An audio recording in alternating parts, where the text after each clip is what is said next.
Caleb's been working on that. 606.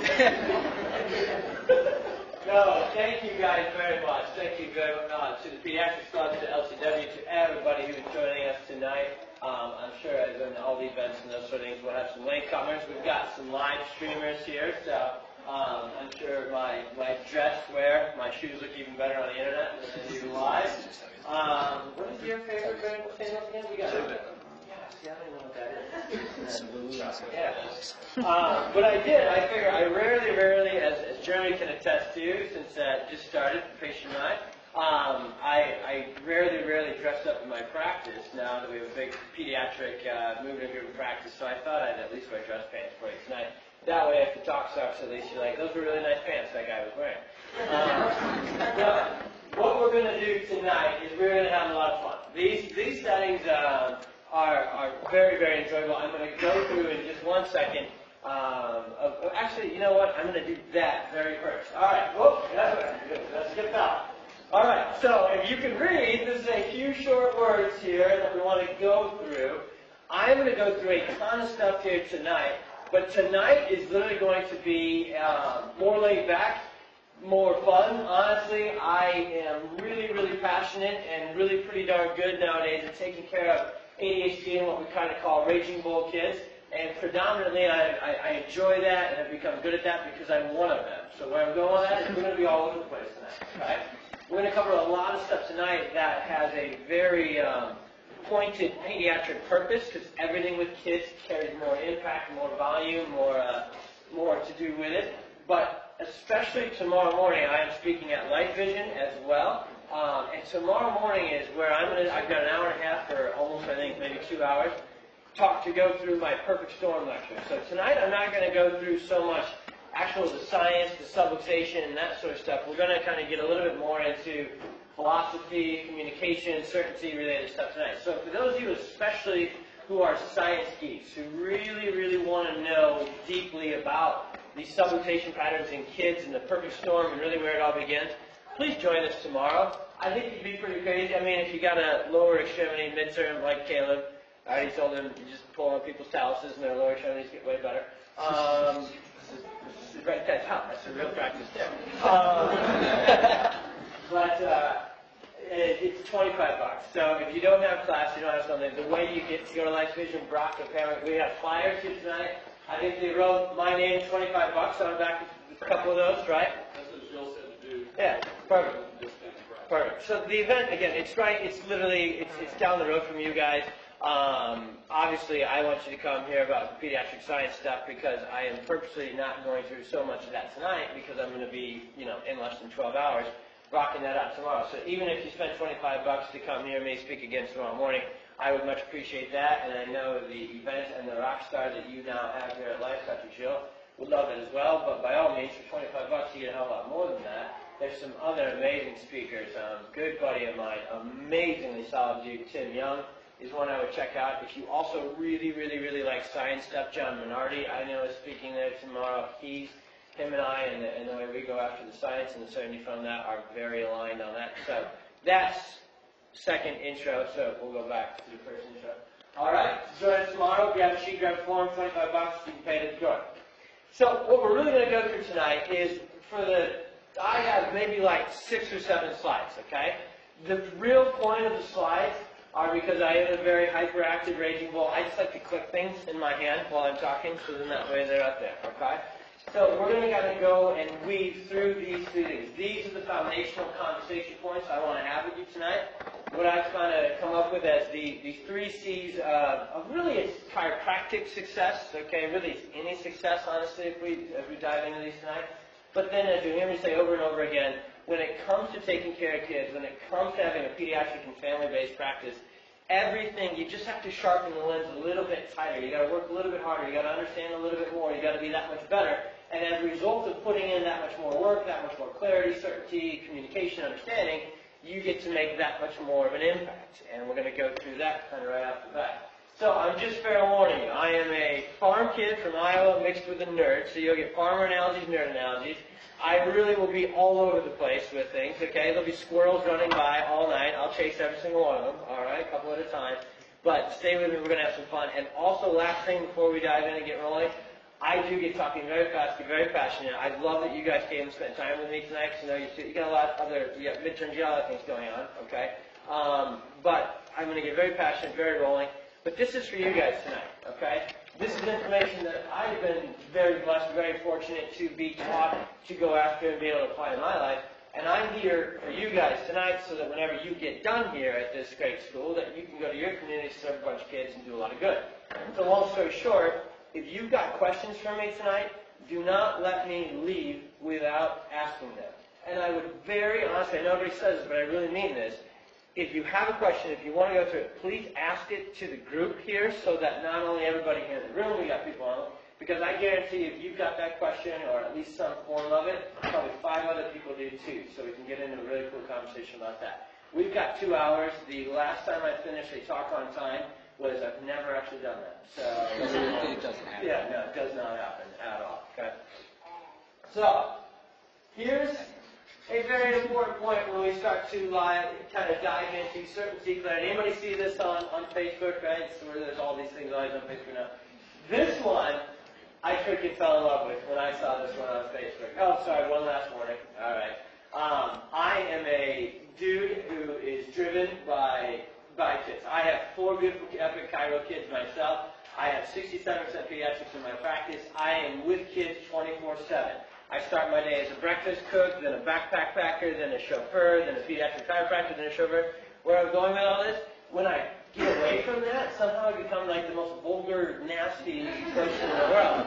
And I drop like all sorts of, I will try not to do so many of them tonight, because it's live streaming, so my wife is probably back home watching and judging me right now. But if I do drop a few, I'm sorry. So this one's not really a swear word, that's why I like it. But I want to kind of clarify for you guys tonight, and I'm going to teach you a lot about my story, because, yeah, I graduated back in 2007, so it's pretty insane. Yesterday was actually my 7-year anniversary of opening my practice in Crystal Lake, Illinois, so it's kind of a nostalgic time for me to kind of put this whole time warp through this, and I want to teach you guys some of the steps I've made along the way, and I want to teach you some of the good stuff that I've done, because obviously, success leaves clues, so do that. But also, one of the things that I think we can learn a lot from, and I certainly have, is screwing up, making mistakes, and we can also learn from what we don't want to do, okay? So as you're going through this school, as you go through this profession, in fact, it gets crazier when you get out of school, you are going to have a lot of squirrels. You're going to have a lot of directions you can go to, a lot of different practice types, all that sort of stuff. What I'm going to tell you is that most chiropractors, I've now been blessed also over the last couple of years since we created After Pediatrics in the Perfect Storm to get out and be able to meet a lot of chiropractors and be in these places. And it is amazing to me because, again, I always kind of follow a specific path. I went after certain chiropractors that did a certain thing, and I kind of just, that was my niche. That's what I thought chiropractic was about. And then I got out there, and I run into a lot of these other chiropractors, and what I want to teach you first and have a little fun with this is most chiropractors end up kind of gravitating into about the same lane. What if 80, 90%, again, the yellow page doesn't exist, if you Google whatever town you're in, I'm in Crystal Lake, Illinois, if you Google chiropractor in Crystal Lake, Illinois, and you really dive into the first 10 practices that pop up on that, what do 8 or 9 of them, if not all 10 of them, primarily focus on? What do you think? Pain. Back pain. I love how Liam says it. Back pain, neck pain, right? You've not heard Liam Schubel's big ticket better than that whenever you can. And here's why I have fun with this. This is what struck me about this, okay?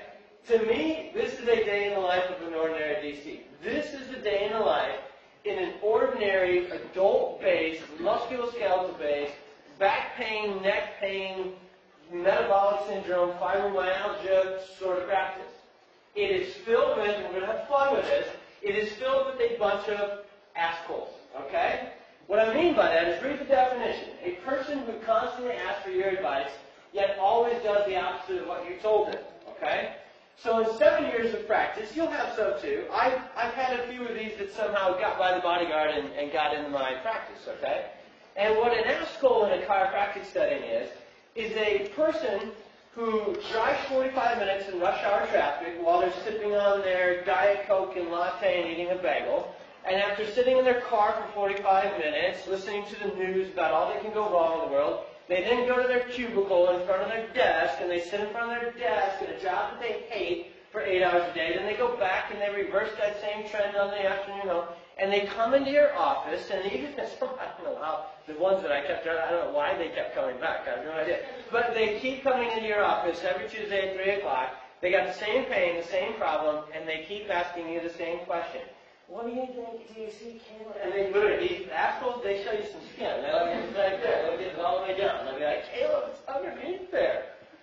And they go, what do you think I should do about it? And you tell them what you should tell them, what any doctor, you don't really need to have a whole lot of training to tell them, hey, get off your ass, have a Diet Coke, and, smile every now and again, and maybe your ass pain would go away. All right?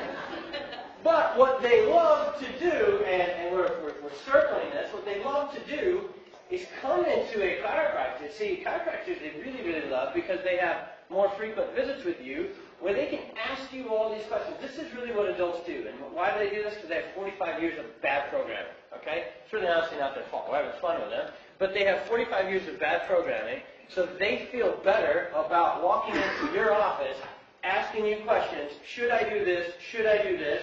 They smile, they nod, they go right back for the next 7 days, do the same thing they did before, they show right back up the next Tuesday with the same problem. So what I'm telling you is, it's not that I don't think chiropractors should help people who are 45-year-old and have back pain, and have neck pain, and have metabolic syndrome, and need to change their lifestyle and do these surgeries.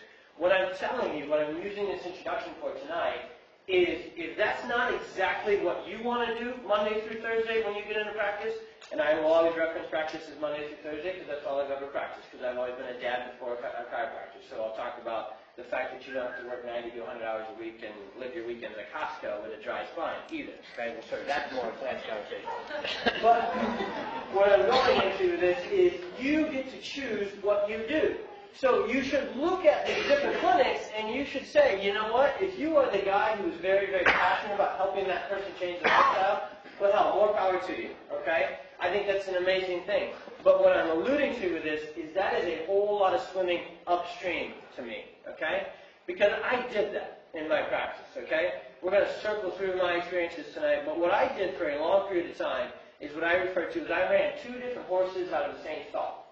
See, when I graduated from Palmer 7 years ago, it was really at the time that wellness was exploding. I mean, absolutely exploding. I became one of Dr. Chestnut's first disciples, still am. I'm a CrossFitter, I make out with my Vitamix, I take all sorts of supplements. I'm a wellness sort of dude, okay? But I'm a chiropractor first, and we're going to define all this stuff tonight. But I ran 2 different horses out of the same stall, okay? So I've always had a great pediatric practice. I've always had a passion and expertise for taking care of kids, and specifically spectrum and sensory and perfect storm kids. But then I spent a lot of time doing this too. And what I found is that I spent 80% of my time, 80% of my headspace, 80% of my overhead dealing with assholes and swimming upstream. And this pediatric thing, this family-focused thing was so easy. It was almost a double-edged sword. Because chiropractic, here's the first thing to really teach you. Because the chiropractic adjustment is so damn, especially for kids and families, because it's so damn easy, it's so effective, and it's so profitable too in practice, it literally allows you to easily get distracted and go do all sorts of other stuff to fill your time and to fill your overhead. So what I'm really spending a long time interested in tonight is you've got to understand the different practice models and the different practice types that are out there. Because one of the C's that or 2 of the C's, they all interweave, and there's more of them than even the 3 we per se talk about tonight. Clarity of focus is one of the most important things, okay? If you look at some of the most successful people on earth, they don't do a whole lot of things. They tend to do one thing, and they do it very, very, very well, okay? What does McDonald's do? Sells shitty food really, really, really well, right? What does Starbucks do? Sells, I just call it the same kind of coffee, right? Sells crappy coffee really, really well, right? Does Starbucks offer cheeseburgers? No. All right, bad example. McDonald's is killing us with coffee. Okay. So here's the 3 C's we're going to dive into, all right? What it really, really takes to be a pediatric, an ethically successful pediatric chiropractor. And I want you to pay attention to that middle line, and I purposely kind of read it and bolded one of those. You got to realize this, you got to work on these, and then you got to never, ever stop. See, the opposite of number 3, we'll maybe reverse them in order here as we intro them with the first part here. The opposite of clarity is distraction or poor focus, right? I've been guilty of this, and Dr. Jackson, my partner now and number one mentor, even more so than he is my partner, he coined this and said, and it's huge, in fact, it's absolutely accurate, and I'm here tonight to share some of this with you. He said, pay as little ignorance tax as you possibly can. Meaning, if you get to see and experience other people get distracted, get jammed up, get stuck, get doing things they don't want to do, well then don't do that, all right? I've always had a little bit of a problem. I'm a raging bull. I have to like barge through the door and screw it up myself. You know, I don't listen very well. Maybe it's a problem. And so hopefully tonight you'll learn a few things from me that you cannot pay so much ignorance tax. But these three things are crucial. First off, dissecting the number one thing, epic certainty. I want to spend some time on that word because it's really not meant to be a fluff word. And honestly, neither is epic. I know there's a kids movie, and it's you know, as with all words, all things, it's come alive and lost some of its luster.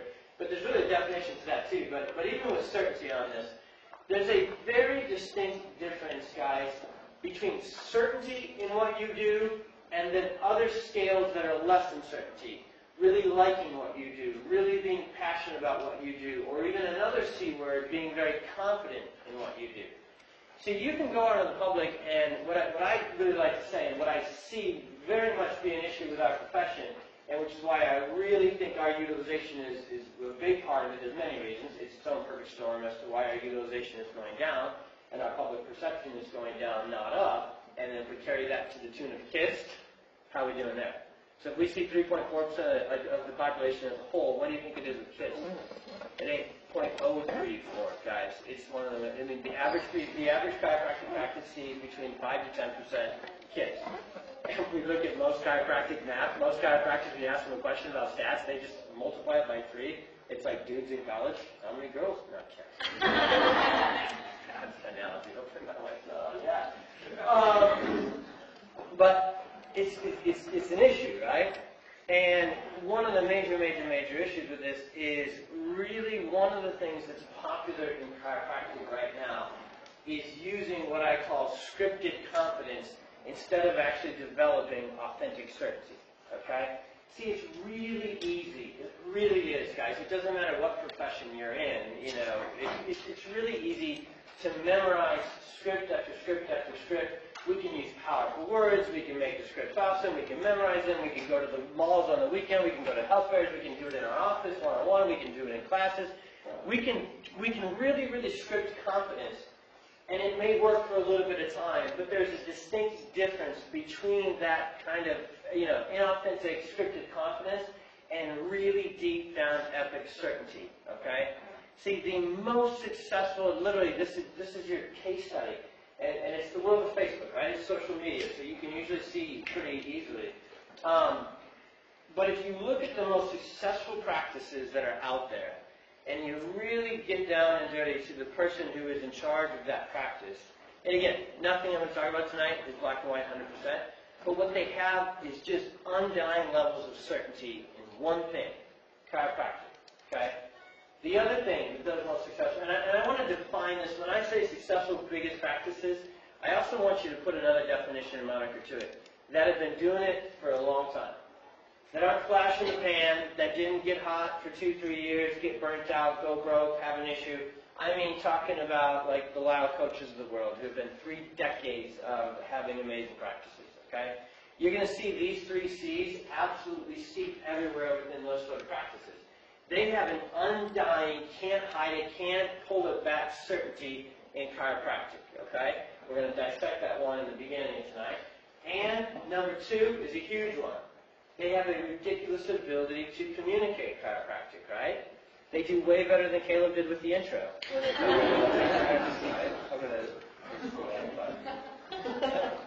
I will say this.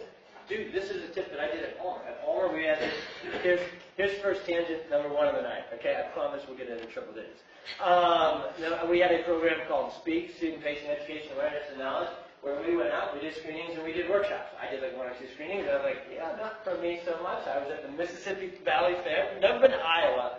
Imagine a county fair, all right? Like horses and hogs and people who own horses and hogs, all right? And I'm vertically challenged. So this dude comes by, we're scanning it. We had the technology. With technology, I couldn't pull it up, right?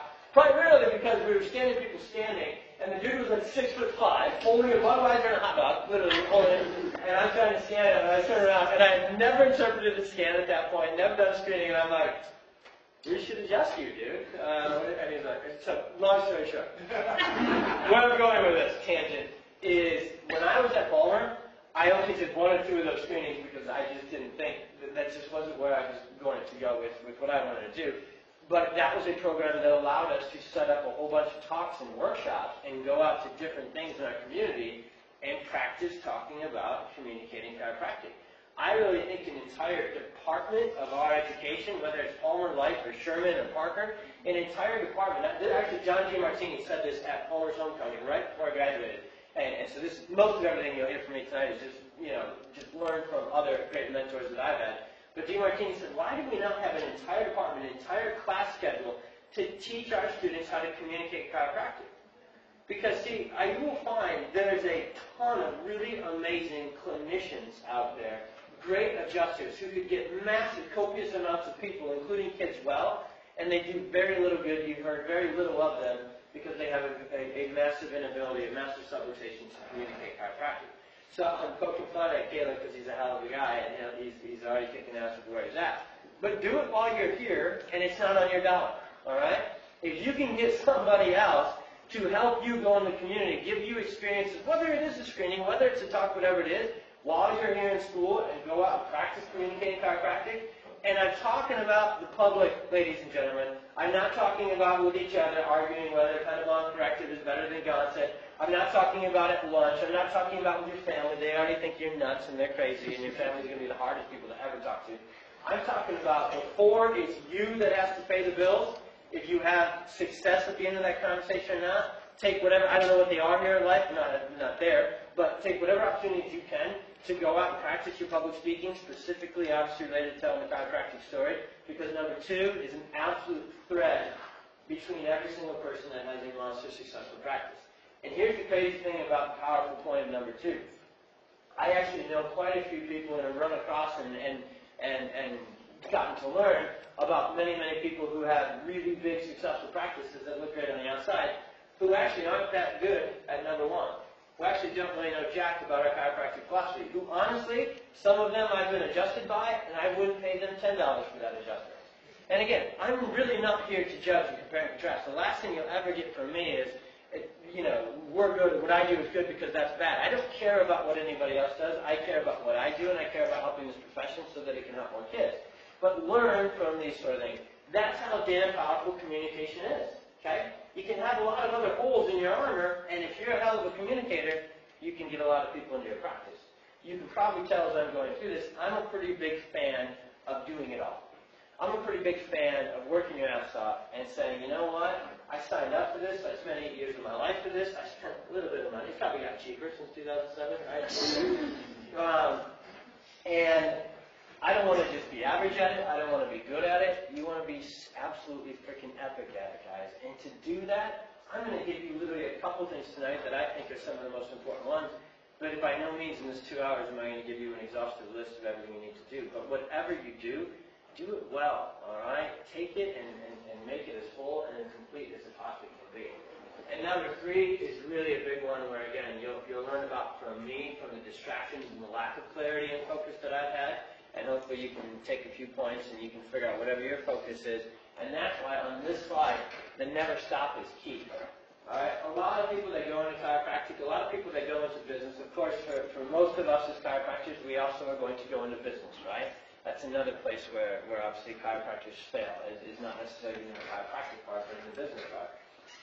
Again, what you will find with the most successful businesses is that they don't keep doing a whole bunch of different things. They just keep finding ways to do whatever they do better, okay?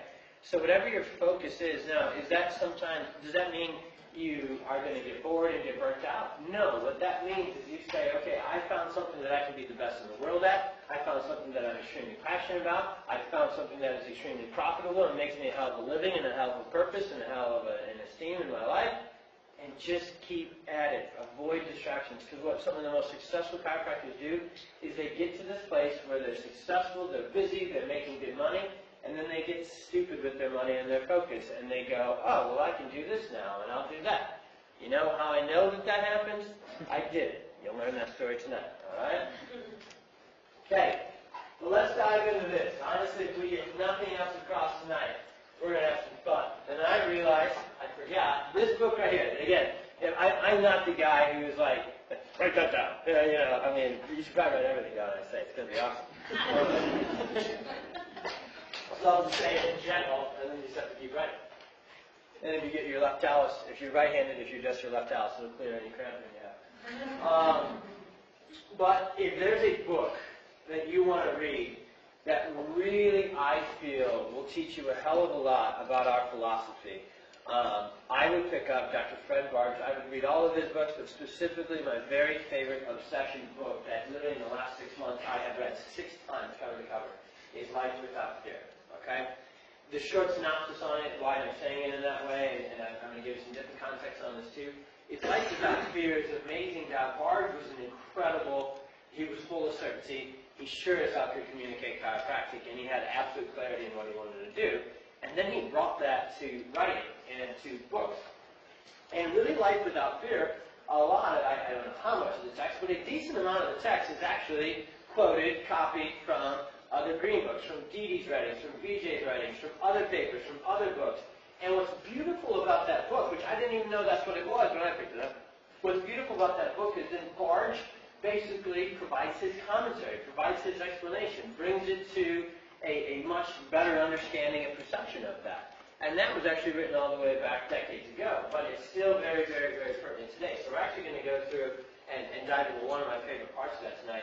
But here's some parts I want to put on this for you to begin with. When you talk about certainty within chiropractic, and I want to, again, take a quick aside to the fact of what I'm known for and what I love and what I'm most vocal and passionate and good at is specifically pediatric and family chiropractic. And when I'm talking about unique epic levels of certainty, clarity, and communication to become a successful chiropractor, to become a successful pediatric chiropractor, you have to have 10 times the level of that. Because if you think it's hard to get Billy Bob with the Budweiser and low back pain to get in for care, and you accept his insurance, and you know the other chubby guy at the cubicle next to him said that you helped with his low back pain, if you think it's hard to get adults under care, well then what level of this work do you think it takes to have a mom bring her newborn baby, lie them on your table, let you put your hands on them and do an adjustment? You think you can half-ass your certainty, your confidence, your clarity on that? So what I'm saying is these things that we're going to talk about, again, a lot of tonight isn't, I'm not necessarily going to be pediatric, but I want you to understand that if you truly do, the reason a lot of you probably joining us tonight is you probably have a pretty darn good passion to see a lot of kids, and I commend you if you do, because it's the most fun. It's swimming upstream. You do a hell of a lot more good swimming upstream than you do down here. Sorry, you know, screw that one out. Downstream, then upstream. Actually, I didn't know that was wrong. Yeah, we'll go with it. But when we look at this, here's how I see these three things, okay? For a long time, I was actually taught and understood it in this way, and it's still a good, very fitting analogy, that our chiropractic success is kind of based upon a three-legged stool, is the analogy. A lot of you have probably heard about the philosophy, art, and science of chiropractic. And the analogy of that one very simply says, you know what, to have a very solid stool, to set your practice, to set your work upon, you can't have a weak leg, right? You can't have a short leg, or you got a wobbly stool and you don't have that foundation of success. And I think that analogy fits very, very, very well. But then, this past summer, I had the fortune, I'm only about 2.5 hours away from Palmer, so I go back there at least once a trimester and speak to the Pediatrics Club and events like this at Palmer. But I went and I got to introduce. I literally drove 3 hours, you know, and back that night, because it meant the world to me to introduce one of my mentors, one of my, call it how it is, one of my idols, a dude that I'm always chasing to get better at, Dr. Lyle Coaching, all right? And before I did an introduction, this was at the frat house at Palmer, this student got up and gave a 5-minute talk on chiropractic too. And maybe some of you guys have heard this analogy, so maybe it's not novel to you, but I fell in love with it, and it really accelerated me on a course I was already kind of going. But he talked about, you know, there's that three-legged stool analogy, but if we really dissect this, and if you haven't caught it, this is what I'm saying you should really get your certainty in, is in these things centered around chiropractic. But he said, really, and I should have found a picture, it would have been better, but he said, our philosophy in chiropractic, really honestly, guys, isn't just another stool, another leg of the stool. He used what he called the tree analogy. And the philosophy of what we do is literally the roots of chiropractic, okay? Our chiropractic philosophy is our roots, which is the source of all of our nutrients, all of our life, which is what anchors us into the ground, which is what keeps us sturdy as things try to blow us over and knock us down. It's literally the freaking foundational roots of chiropractic. The science is the trunk of the tree, all right? The science is that sturdy foundation that the art, which is the leaves, which is the branches, with which is how we go out in the community and help people and apply our science and philosophy. The trunk is the science where all that ties into. And I fell in love with that because here's where I'm going with this certainty standpoint for you guys. And here's what I want you to understand. I will tell you that the most successful chiropractors, specifically the most successful pediatric and family chiropractors, they hit 10 out of 10, or at least they're on the journey to get there, on the scale of each one of these in regards to their certainty. They don't have a weak leg. They certainly don't lack roots. They certainly don't lack a strong trunk, and they certainly know how to have some damn good looking leaves when it comes to their adjusting into their art. But again, to learn from me, my personal story is this. I have always been, and if you come tomorrow, you'll especially see, I am an absolute through and through science guy. I'm a science junkie. I didn't come into chiropractic school, honestly, I wasn't a patient. I didn't have a miracle story. I came into it because I literally job shadowed a chiropractor, and the thing that stuck out to me, I love to have fun in life. I'm a happy dude. I'm an energized dude. And I just remember this chiropractor. I had never even heard the word. I had to do a job shadow assignment. This guy, him and his wife were chiropractors, just shadowing him all day. Never seen somebody have that much fun at their job in my life. It was a great family practice. They talked about the kids. They were happy doing what they did. The patients were happy to be there. I was like, what the hell is this here in healthcare? I thought people were supposed to be pissed and sick. Why are they happy to be here? What's going on? And then, when I went back, God, I'm old. This is like literally the beginning. We just got a computer lab in our high school. I'm also photo dial, so maybe that's part of it. But I started to research, Google, you get spelled it, chiropractic, and found it was rooted in science. All right? So that's how I began. Where the hell am I going with this? Each of us is going